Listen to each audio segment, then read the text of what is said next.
Bonjour à toutes et à tous, c'est Mathéo et j'espère que vous allez bien. On se retrouve aujourd'hui dans cette nouvelle vidéo où je vais vous parler, vous expliquer comment monter un business en partant de zéro. Quand vous n'avez vraiment rien en place, quand vous n'avez, je ne vais pas dire aucune base parce que forcément il faut des bases pour commencer, il faut que vous vous formiez.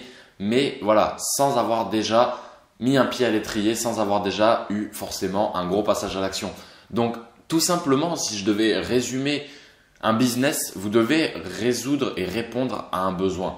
Vous ne devez pas essayer de trouver un marché où vous êtes seul, où il n'y a pas de concurrent. Parce qu'un marché où il n'y a pas de concurrent, c'est peut-être aussi parce qu'il n'y a pas finalement vraiment de marché derrière, qu'il n'y a pas de clients qui sont prêts à acheter ces produits. Et pourquoi je vous dis ça? Parce que souvent, on a du mal un petit peu à mettre son ego de côté et on se dit non, je suis le premier à avoir eu cette idée ou moi je suis plus fort que les autres, je vais réussir à faire décoller cette idée et avoir des gros résultats avec. Sauf qu'en général, c'est une erreur parce que voilà, vous n'êtes pas, je suis désolé de vous le dire, je veux pas faire non plus voilà le briseur de rêve, le pisse-froid, celui qui veut vraiment, qui est tout le temps négatif. Mais vous n'êtes pas, généralement, vous n'êtes pas le premier à avoir trouvé une idée. Voilà, des idées révolutionnaires, il y en a peu. Il y en a eu, mais maintenant, voilà, pour en trouver, peut-être qu'il y en a un et il y en aura, c'est sûr. Mais par exemple, Uber, j'avais entendu quelque chose là-dessus. Uber, c'est loin d'être le premier à avoir eu l'idée de ce concept. Par contre, c'est le premier qui a eu la force d'esprit et qui a eu le courage et la persévérance de mettre tout en place. Donc, ça lui a permis derrière de faire quelque chose qui n'avait pas été encore fait et donc il était premier sur le marché. Mais encore une fois, c'était un coup de poker. Dites-vous qu'à chaque fois que vous partez de toute façon sur un marché où il n'y a personne, pas de concurrent, c'est un coup de poker. Soit ça peut très bien fonctionner parce que vous répondez vraiment à un besoin.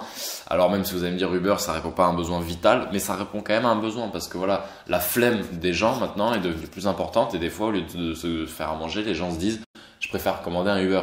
Mais voilà, comprenez bien que le coup de poker, c'est pas ce qui va réussir le plus souvent.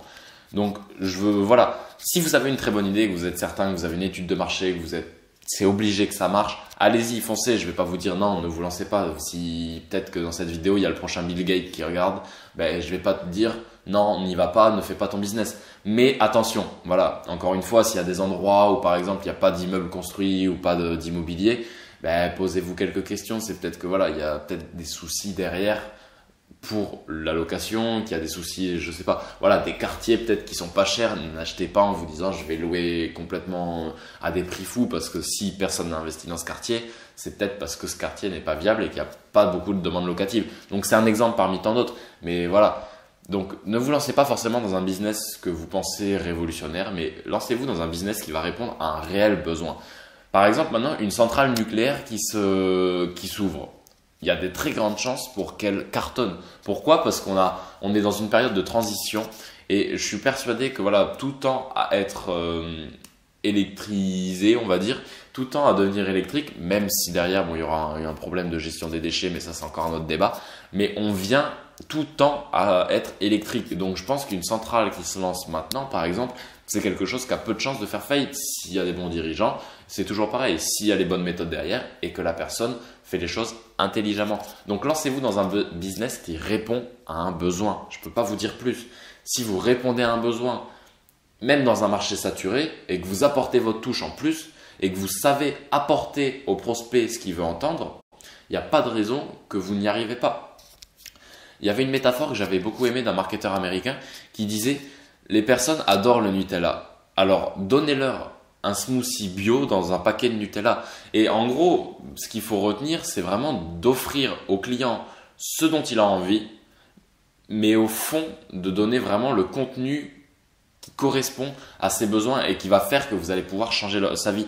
Donc, offrez-lui vraiment l'emballage, la forme qu'il veut, mais dedans, mettez le contenu qui va vraiment lui servir, le contenu qui va lui être utile. Même si, voilà, en lui expliquant ce contenu, vous auriez peut-être pas pu vendre vraiment très très bien. Mais voilà, donnez vraiment au client ce dont il a envie au premier abord et derrière forcément vous allez donner tout votre contenu avec toute votre valeur. Et je pense que voilà, résolvez un besoin, je peux pas vous dire mieux. Il y a beaucoup de gens qui me disent je veux me lancer dans le dropshipping. Non, je pense que ça doit pas être la base de votre réflexion parce que le dropshipping c'est une méthode de distribution de votre produit, une méthode de distribution de votre offre qui va résoudre un besoin ou voilà une envie.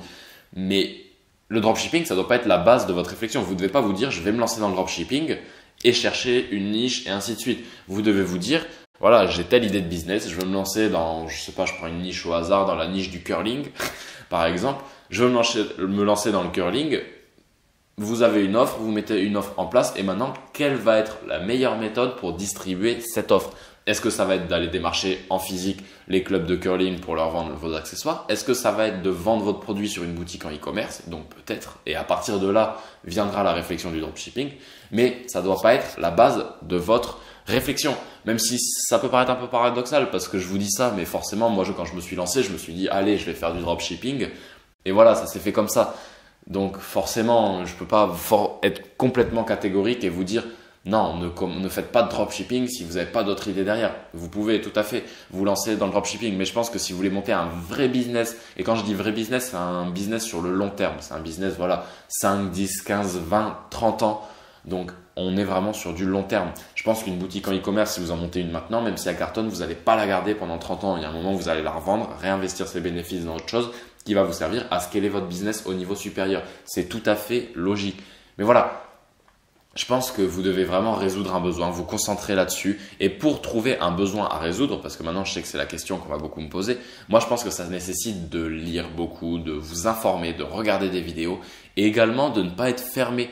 C'est-à-dire que quand vous sortez de chez vous, par exemple que vous prenez des transports en commun ou quoi, ne mettez pas forcément vos écouteurs, ne vous isolez pas et écoutez les gens autour de vous. Et mine de rien, vous verrez quand les gens discutent entre eux, ils exposent souvent des problèmes qu'ils ont, voilà, des choses qu'ils aimeraient bien résoudre. Voilà, les gens râlent, hein. De toute façon, le français est un râleur, c'est bien connu. Donc les gens râlent. Mais vous, quand les gens râlent, vous ne devez pas râler avec eux.